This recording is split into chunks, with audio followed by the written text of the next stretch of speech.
What is it that intelligence brings if not a deeper, more insidious kind of suffering?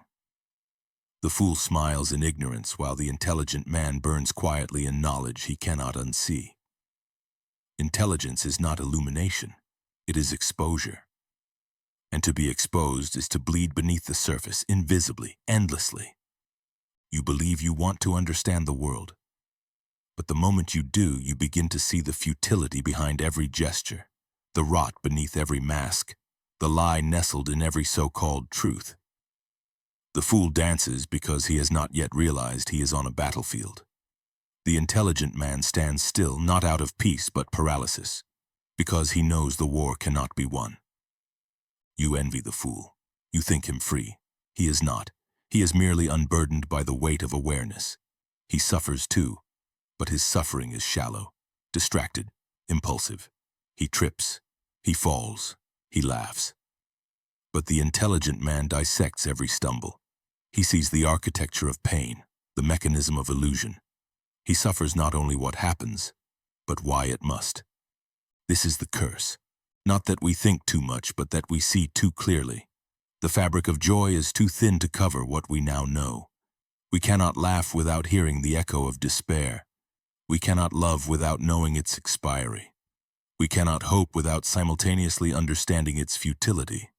The fool marries and dreams. The intelligent man hesitates, not out of coldness but foresight. He sees the inevitable collapse, the slow erasure of passion, the loss disguised as maturity. And still he walks toward it because even he must play the game to survive. But survival is not peace, it is compliance. And intelligence makes that compliance unbearable. So the intelligent man isolates, not out of superiority but self-preservation. He retreats not because he despises others but because he cannot lie as well as they can. He cannot pretend the world is just or fair or worth its endless repetition. He sees the will beneath it all, blind, thrashing, insatiable. And how do you smile once you've seen that? You don't? You endure. The fool escapes the curse because he never receives it.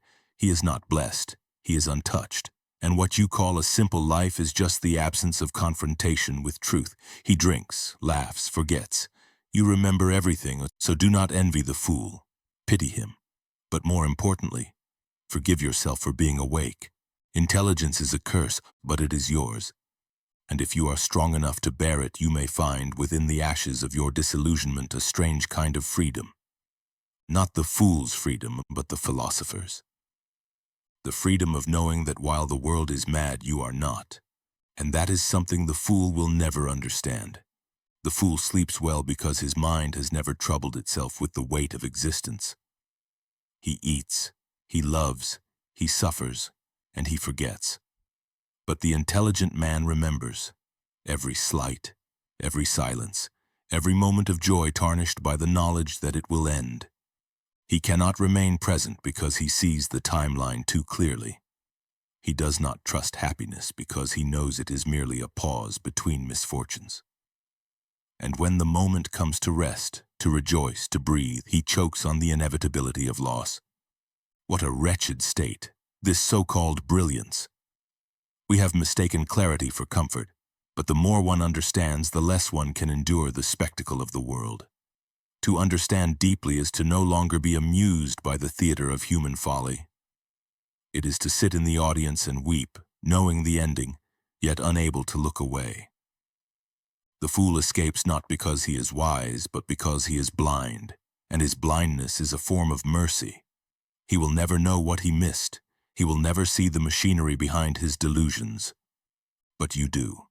You see the string in every puppet, the wire in every performance, the falsehood beneath every expression of care.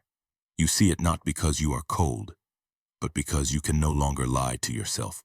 And this is where the curse sharpens. You cannot return to sleep once you have woken. You cannot unsee the will. You cannot force yourself to believe in the stories that once gave you comfort. Religion, romance, redemption, these are tales for the dreamers. But you are no longer dreaming. So what is left? Stillness, withdrawal, a quiet detachment from the dance, not out of despair but recognition. The intelligent man does not need to shout. He no longer needs to be heard. He no longer argues with the world. He observes, he endures, he waits.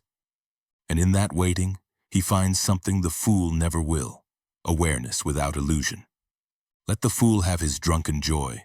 Let him dance in circles, convinced he is moving forward. You do not need his laughter. You have your clarity, and though it cuts, it is yours. And nothing, not even the madness of the world, can take that from you. The intelligent man does not wake to the world, he wakes from it. He steps outside the comforting illusions that allow others to live without inquiry.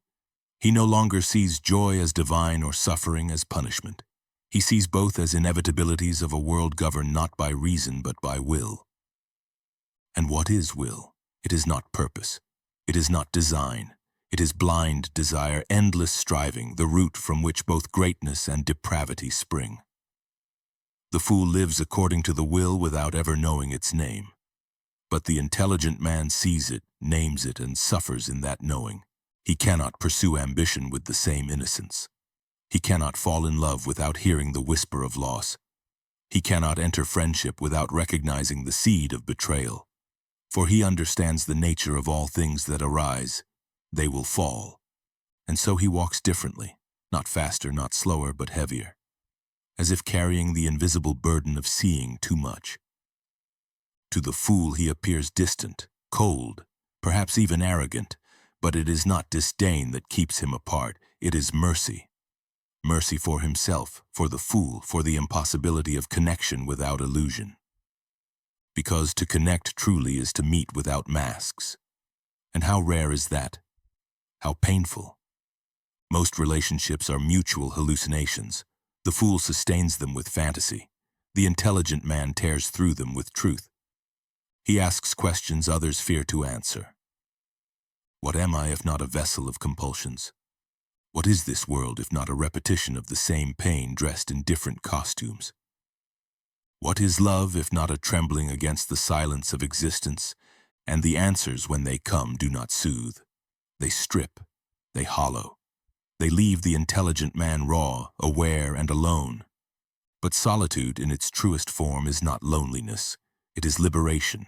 To walk alone is to no longer be deceived. To sit alone is to no longer perform.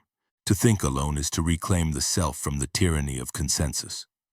And while the fool drinks for forgetfulness, the intelligent man sips from the bitter cup of remembrance. He does not forget. He does not escape. He endures. That is the task of intelligence, not to transcend suffering, but to suffer consciously. To bear the truth without needing to disguise it as hope. Hope, after all, is the final lie. And the intelligent man would rather die in truth than live in hope. So he lives, quietly, observantly, deeply. And in moments rare and sacred he smiles, not because he is amused, but because he sees clearly, and clarity, though it wounds, also frees. He does not envy the fool. He does not resent the fool. He simply walks another path, one lit not by belief but by the fire of disillusionment. And that fire, though cold, is his only light. There is no reward for seeing the world as it is. There is only the quiet burden of carrying that vision. The intelligent man does not seek applause. He does not seek agreement. He does not even seek understanding. He simply seeks the silence that follows truth, the kind of silence that cannot be bought by distraction or destroyed by company. He no longer entertains the myth of progress. He does not believe that history marches forward with purpose. He sees that it circles, repeating itself in new disguises, led by the same will in different robes. Tyranny follows liberty. Greed follows peace. Desire rises again and again from the ashes of its own failure. And so he detaches, not from compassion but from illusion. He speaks less. He listens more. He is not impressed by eloquence because he has seen how language can decorate lies. He is not swayed by sentiment because he has felt how easily emotion can be forged. He is not moved by crowds because he knows that madness multiplies when it gathers. Where the fool finds identity, the intelligent man finds ego. Where the fool finds meaning, the intelligent man finds coping.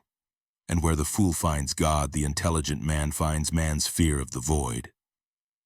This does not make him superior, it makes him lonelier. But loneliness is not his enemy. It is his reality, and in that reality he discovers a kind of freedom that no applause can provide. He no longer pretends, and he no longer kneels, he no longer lies to himself just to sleep a little better. And when asked why he is distant, why he is quiet, why he has left the games others still enjoy, he only smiles, not out of mockery but out of understanding. He sees what they do not, that the dance they perform is for an audience that does not exist, that the gods they serve are made of dust, that the joy they chase is a ghost in the fog. He does not interfere, he does not correct, he simply walks another path, the path of solitude, of stillness, of seeing. And if you ask him whether it is worth it, whether intelligence with all its weight is preferable to the fool's untroubled sleep, he will not answer. Because the question itself comes from a place he no longer inhabits, but if you watch him closely you will see. There is pain in his eyes, yes, but there is also peace. Not the peace of comfort, the peace of truth, the kind of peace that comes not from having less to fear, but from fearing less. And that the fool will never know. The intelligent man does not mistake complexity for wisdom. He knows that most of what is called thought is noise. Most of what is called truth is repetition. And most of what is called insight is simply well-decorated fear. And so he abandons the pursuit of recognition. He no longer debates to win. He no longer teaches to be followed. He no longer explains his solitude. It is enough that he knows that he does not seek converts, for he understands that awakening is not something one can give. It is something one suffers into. No man ever saw clearly because he was convinced. He saw clearly because he could no longer bear the fog. The fool avoids the fog by never noticing it. He fills his life with tasks, attachments, rituals. He believes his job matters, his nation is special, his partner is eternal. The intelligent man cannot cling to such myths. His eyes are open, and what he sees cannot be unseen. He sees that the world continues not because it is good, but because it is blind. He sees that suffering is not a problem to be solved, but a condition to be understood. He sees that joy, when it comes, is fleeting, and that grasping it only accelerates its departure. So he does not grasp, he does not cling, he does not demand that life be otherwise. And in this refusal he achieves a clarity that no religion, no nation, no romantic fantasy can offer. It is a clarity that costs everything, but gives back something rarer than comfort. Authenticity. He no longer says yes when he means no. He no longer smiles when he feels disgust. He no longer agrees just to keep the peace. The fool calls this arrogance. But the intelligent man calls it the end of performance. And while performance might earn the fool applause, it will never earn him truth. And truth, however cold, however isolating, is the only thing the intelligent man will not sacrifice. He has sacrificed already. Illusions, friends, comforts, hopes. But he has kept his vision. Because it is the only thing that remains when all else falls away. And when you ask him, was it worth it? He will not say yes, he will say, it was necessary. The intelligent man no longer waits to be understood. He has seen that most conversations are not exchanges. They are collisions. The fool listens only to respond, not to receive. He hears only what affirms him, and anything else he rejects as threat. But the intelligent man has outgrown the need to be believed. He does not argue, he does not explain, he does not plead for understanding, because he has realized truth is not democratic. It is not voted into existence by consensus. It does not require applause. And so he holds his truth quietly like a stone beneath the tongue. He speaks only when the words will not betray him. He listens more to the silence between voices than the voices themselves. He has come to understand that most people do not want the truth. They want confirmation. They want to be lulled back into sleep. They want to be told that life is fair, that effort is rewarded, that love is pure. But the intelligent man has already paid the price of knowing otherwise. He has seen the unjust thrive. He has seen love rot into power. He has seen how quickly the things we build are turned against us, and so he no longer builds for others. He builds only what he can carry. He no longer invests in permanence, because he has understood that everything is temporary, especially joy, especially beauty, especially connection. This does not make him numb, it makes him precise. He no longer rushes toward experience. He lets it come, and when it goes, he bows. He no longer cries for what is lost. He grieves in silence, then stands. He does not resist the transience of the world. He walks with it. And though he walks alone, he does not fear. Because solitude is not the absence of others, it is the presence of self. And when all the noise has passed, when the laughter fades, when the crowd disperses, when even memory grows quiet, the intelligent man remains. Not because he is strong, but because he is awake. And once awake, there is no going back. He does not beg life for meaning. He has seen that meaning, like money or power, is invented to soothe the masses. The fool clings to meaning like a child clings to a dream. But the intelligent man has watched too many dreams dissolve at dawn. He trusts no narrative but silence. He knows that meaning does not arrive from outside. It must be forged within, and even then it will bleed. Because the soul that thinks deeply will always suffer quietly. That is the final form of intelligence, not brilliance, but endurance. To live in a world you no longer believe in, to rise without hope, to speak without need, to act without applause, and still to act, still to speak, still to rise. Not because it will save him, but because it is the only honest way left to live. He does not resist the absurd. He names it, and then he walks through it with open eyes. Because even absurdity, when faced squarely, can no longer humiliate you. And this is his final liberation. He no longer needs things to make sense. He has stopped seeking order in chaos. He has stopped needing closure from madness. He no longer waits for peace to begin living. He no longer waits for love to be whole. He no longer waits for justice to speak. He simply speaks. He simply lives. And while the fool waits for happiness to arrive on some distant shore, the intelligent man plants his feet in the sand of the now and whispers, "This is enough." Not because it is beautiful, not because it is fair, but because it is true. And truth, even when bleak, is still the most sacred thing the intelligent man has. It is not the gift of intelligence that curses him.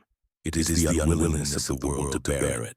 And so he walks alone, not bitter, not broken, but awake. And that is his curse, and that is his freedom. The intelligent man no longer seeks to be understood, not even by himself. He knows that consciousness is not a mirror, but a fogged lens. That every insight is shadowed by instinct, every clarity chased by uncertainty. And yet he still reflects, still questions, still sharpens the blade of thought, even though it cuts him deeper each time. Because thinking is not what he does, it is what he is. He was not made for comfort. He was not made to be held. He was made to witness, to suffer lucidly, to name the mechanisms that others refuse to see. The fool is satisfied by distraction, but the intelligent man cannot be numbed. He tries, in books, in theory, in ritual. But the ache returns, always. Because there is no anesthetic strong enough to dull the mind once it has tasted truth. He walks cities full of people and feels nothing, not disdain, not superiority, just distance. He hears laughter and smiles, but not because he shares the joy. He smiles at the illusion, at the beauty of a species that dances on the edge of its own abyss and still finds time to sing. He does not resent the world. He simply no longer expects it to make sense. And in this letting go, something unexpected occurs. Peace. Not the peace of resolution, but the peace of no longer needing resolution. He does not fix, he does not force, he does not flee. He observes, he absorbs, he endures. And that endurance, stripped of fantasy and ego, becomes its own form of transcendence.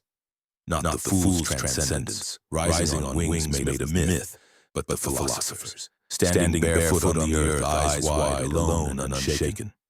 Because while the fool escapes the curse by never receiving it, The intelligent man accepts it fully and transforms it into vision. He has no anthem, no creed, no flag. These belong to those who still need belonging to feel real.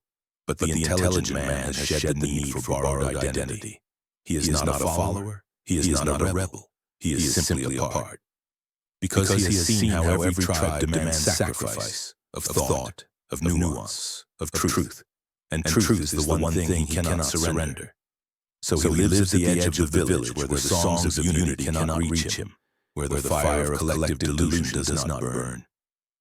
He watches it all, the rituals, the wars, the declarations of purpose, and he understands why they are necessary, and they keep the fool alive. But he is already beyond survival. His goal is not to be included, but to remain intact, to live without betraying the vision he has bled to earn. He reads not to escape, but to recognize. He writes not to impress, but to remember. He walks not to arrive, but to endure. And every day he loses something, a belief, a desire, a dream he once thought sacred. This is not death. This is refinement. For what remains after illusion is burned away is not emptiness, but essence. The intelligent man is not hollow. He is distilled. He has loved and been destroyed. He has trusted and been betrayed. He has believed and then awakened. And now he stands not because he is whole, but because he is done pretending. The fool escapes the curse by never opening his eyes. The intelligent man accepts the pain and still keeps them open. Because to see the world as it is and to continue anyway is the only act of defiance left. And he chooses defiance. In silence, in solitude, in truth. And in that choice he finds what no fool ever will. Dignity. Not the dignity others give him, but the dignity that survives even when everything else is taken. That is the final gift of intelligence. Not comfort, not clarity, but the quiet, incorruptible dignity of seeing everything and refusing to look away.